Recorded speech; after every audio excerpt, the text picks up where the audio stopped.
Welcome to the Movements Podcast, the podcast for people who want to multiply disciples and churches everywhere.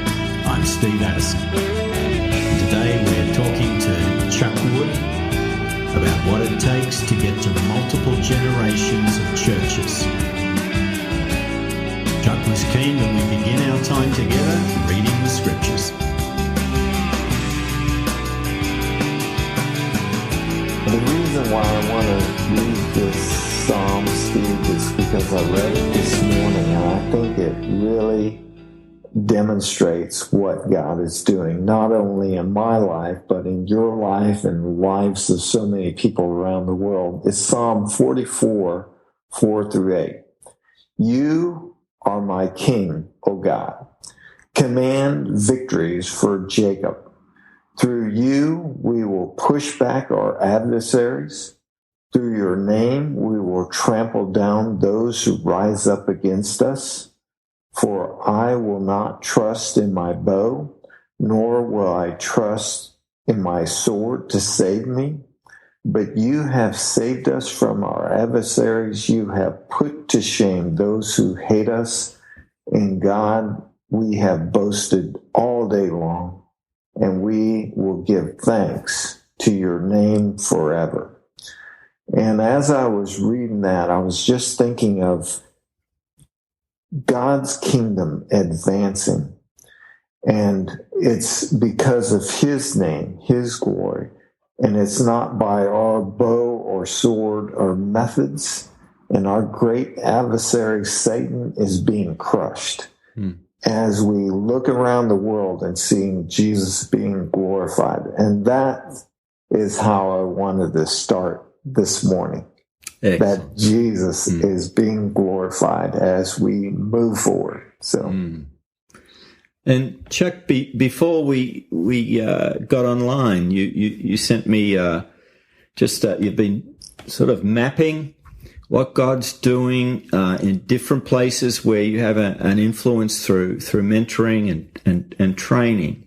Mm-hmm. And quite a few places people are certainly seeing not just individuals come to faith, and but they're seeing churches formed and those churches reproduce. So what are you learning about the sort of people who are able to see not just new believers and disciples, but new churches form?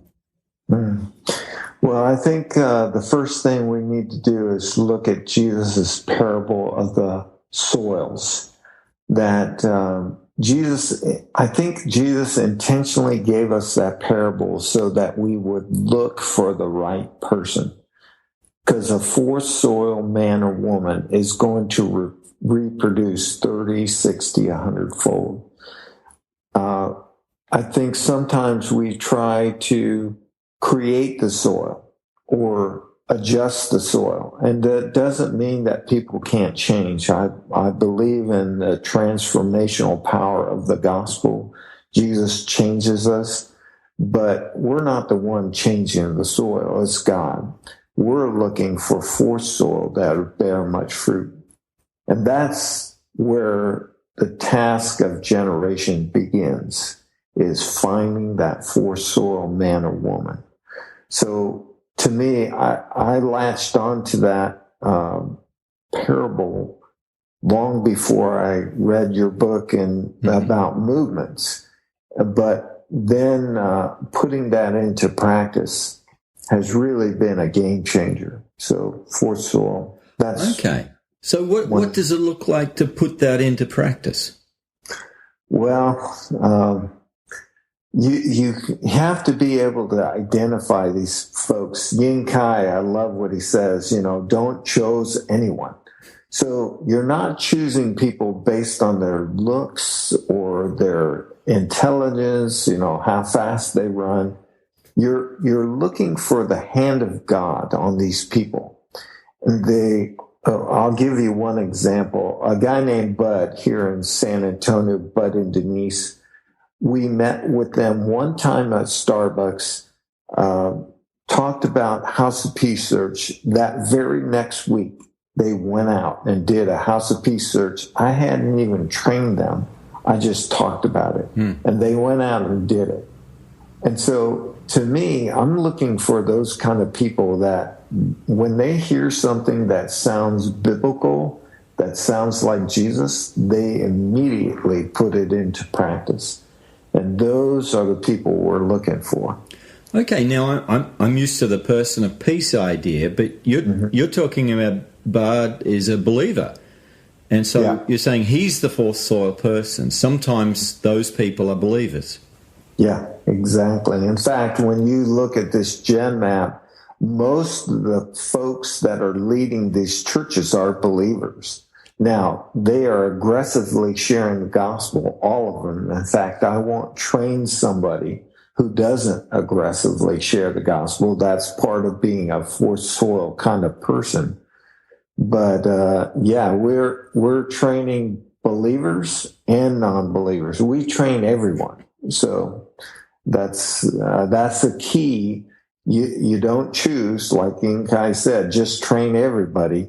But it turns out in our Western context, a lot of these fourth soil people are people that just haven't been discipled. They've not been around the four fields. And so we're teaching them to do that, and they latch on to Jesus' principles, and they're tenacious about that. Okay, so are they also persons of peace? Is that how you're seeing it? Oh, yeah. We even talk about churches of peace. Anybody who will listen to you, receive the message of the kingdom, reproduce the message of the kingdom, and bear much fruit. I see those as people of peace. So okay, and so when you're saying a fourth soil person is aggressive in evangelism, what does that look like? Yeah, they're sharing the gospel 3 to 5 times a week, and I'll give you an example. Here in San Antonio, we have one church of 10 people. The goal was to share the gospel 2,040 times. And that was through multiplying their efforts. Not that those 10 people would share, but they'd multiply their efforts by training. They shared the gospel over 6,000 times in 2015 because they were so aggressive at sharing the gospel. And so their baptisms reflected that. In the last 2 years, they have over 150 baptisms, that church of 10. Okay. Yeah. So one thing you're learning is surfacing fourth soil people multiplies, and often they're believers, right? But it's like their faith and their discipleship is ignited by what you're training them in. Right. Okay. And what else are you learning about not just seeing new disciples, but seeing new churches form? Yeah, one of the things that with these fourth soil people, they believe that God can use their life. And the reason why you have made such an impact in my life is because you pointed us back to the scriptures, and we actually believe that Jesus can still do these things that we saw in the Gospels and Acts.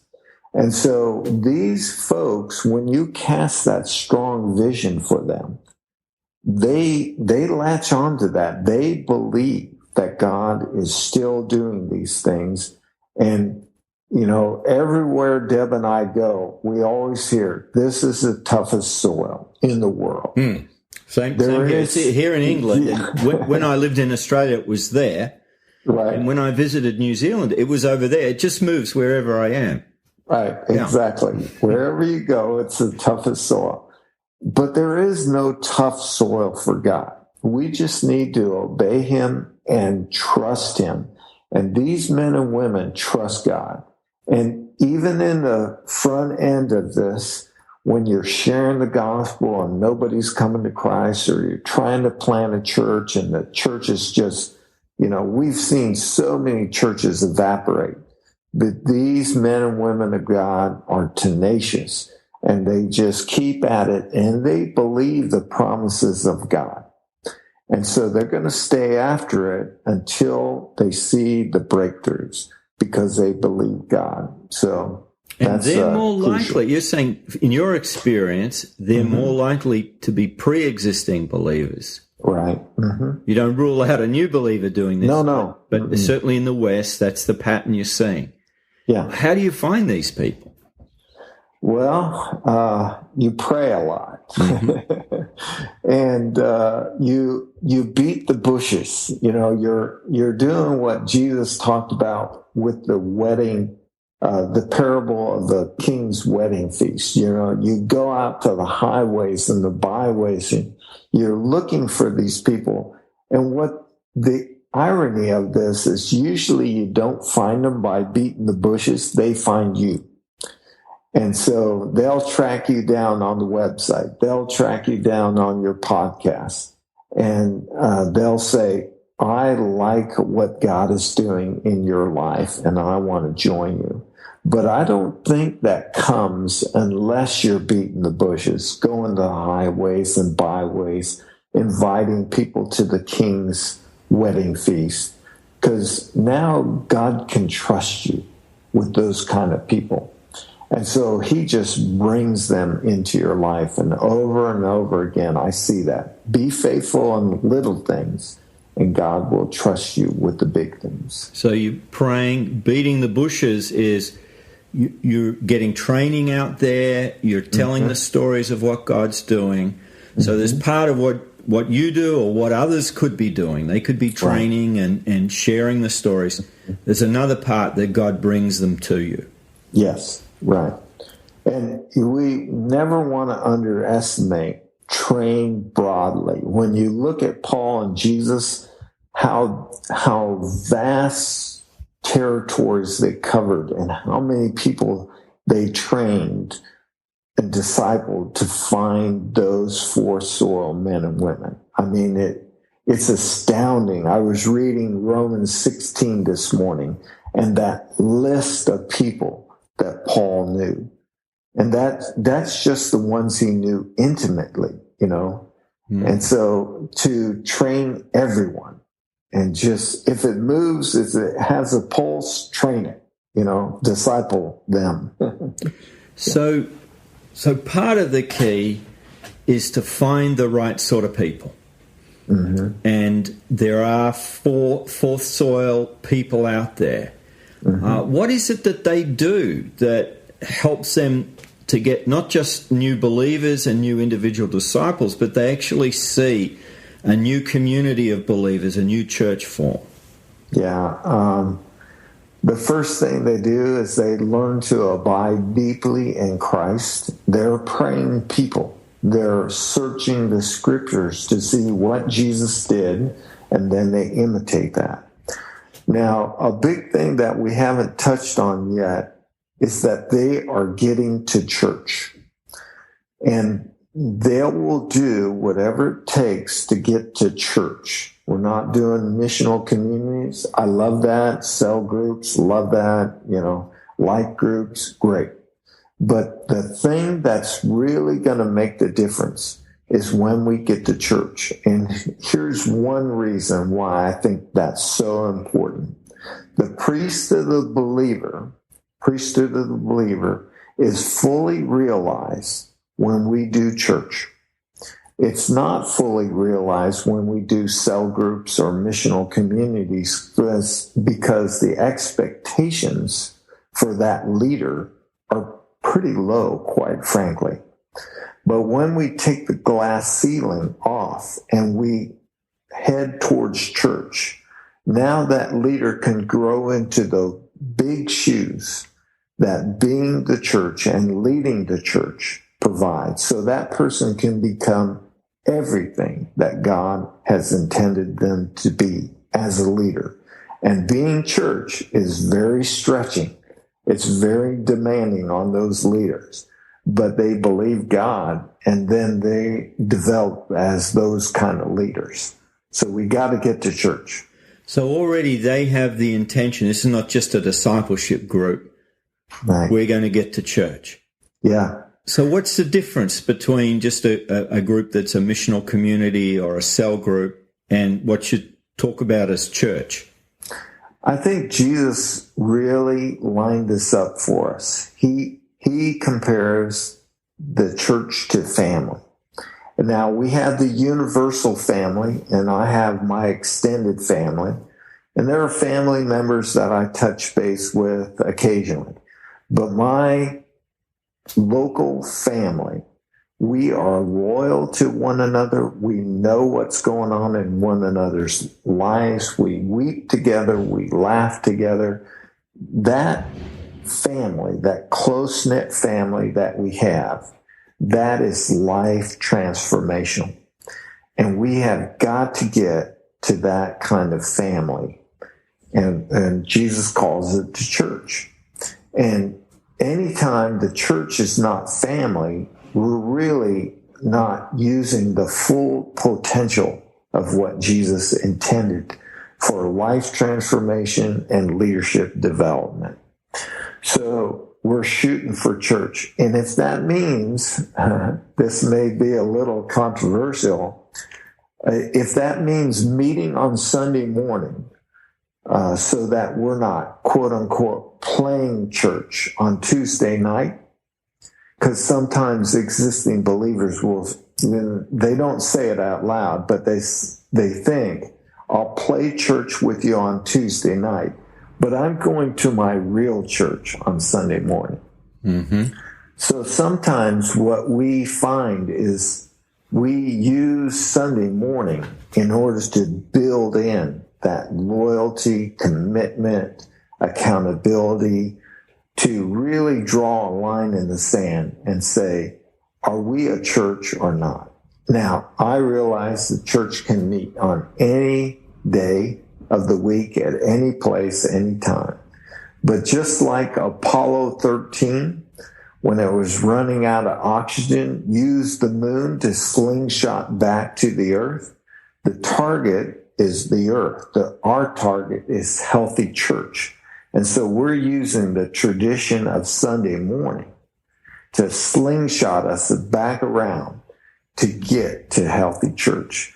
And so our folks are doing that. And the ones that get to family, they're reproducing. And doesn't that make sense physically and spiritually? Okay. And so they're using that tradition of Sunday morning, and that helps people with a Christian cultural background to realize, right, yeah, we are church together. Right. Yeah. We're not just playing church. We are the church. All right. Anything else that has helped enable these, these pioneers to get beyond just individual conversions to forming church, to forming community? Yeah, I think Field 5, or the center of the 4 fields, multiplying leaders. This is kind of my wheelhouse. This is where I live and breathe. If you find Timothys and you equip Timothys to find more Timothys and equip more Timothys, you're going to get to generations. The church helps us do that, but we have got to focus on those leaders. And I use the acrostic love. The way that Paul won Timothy's heart was through extraordinary love, extraordinary obedience, extraordinary vision, and extraordinary example. And so what I'm trying to do for the Timothys that God has entrusted to me in my life is be that kind of example of love, obedience, vision casting, and example. And so I got to set the pace, but it doesn't mean that I raise up a Timothy and, send him off and good luck. It means that I'm very engaged in their lives. I pray for them. I initiate. Sometimes leaders don't initiate with their Timothys. They figure, well, if you're not initiating with me, then maybe you're not that interested. I do think there's a component of that, But really, the leader has got to go the extra mile to equip these Timothys and demonstrate their love for them. So coaching them and taking the initiative that you care about what God is doing in their life is super important. So, but what sort of helps you identify who that potential Timothy is? What are you looking for? Yeah, I use a couple of things. One is immediate obedience. Two is just faith in God. You know, they believe that God's going to use their life. To a degree, I'm looking for the cat on the screen door. You know, they're always right there asking questions. How do I do this? You know, sometimes they'll apologize to you, you know. Hey, I know I'm taking up all your time. Hey, brother, sister, this is what I live for right here. But you got to let the cat in too, you know, so you got to take care of the cat. So I'm looking for that. We can use the acrostic FATTER. I'm looking for faithful, available, teachable, and reproducing Timothys. That's who I'm looking for. I have a frog gigging story, but you can catch that on my YouTube video. But basically, people need to be taught how to identify, equip, and then send out Timothys. And that's a skill.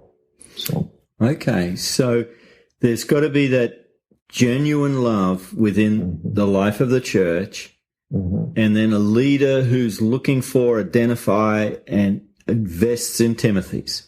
And then, and this is repeating the process because they're potentially a fourth soil person. Right. But it might take them a little while to get there. Right. Yeah. Yes. You need to be patient. But they show those signs through their obedience and faith. Jeff Sundell, I love what he said, you know, use the gospel as a filter. And so for believers, they'll share the gospel. For the non-believer, they receive the gospel. And so that's one of the keys. But there are a lot of areas where they're obeying Jesus. So, And Chuck, as I looked at that graphic, I'm seeing not just churches are forming, but second, third, fourth generation groups.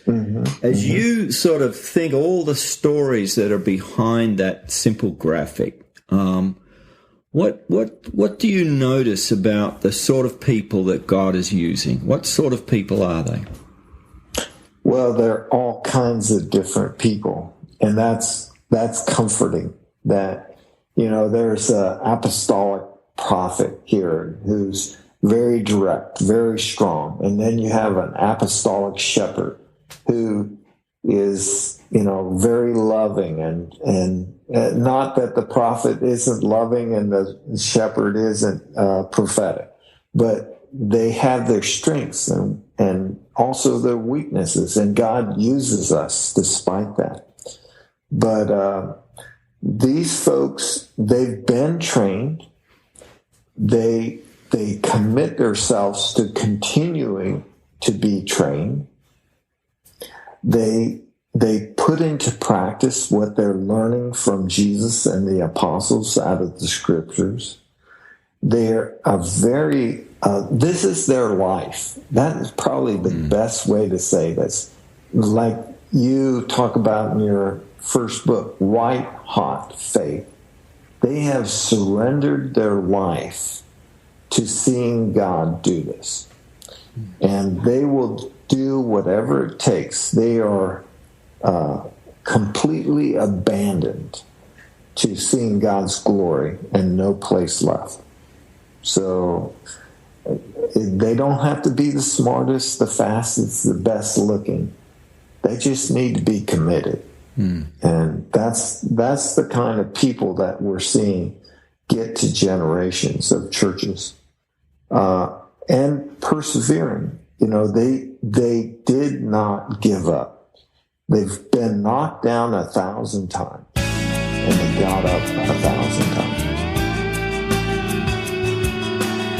You can visit movements.net for links to Chuck's website and resources. I'm Steve Addison for the Movements Podcast.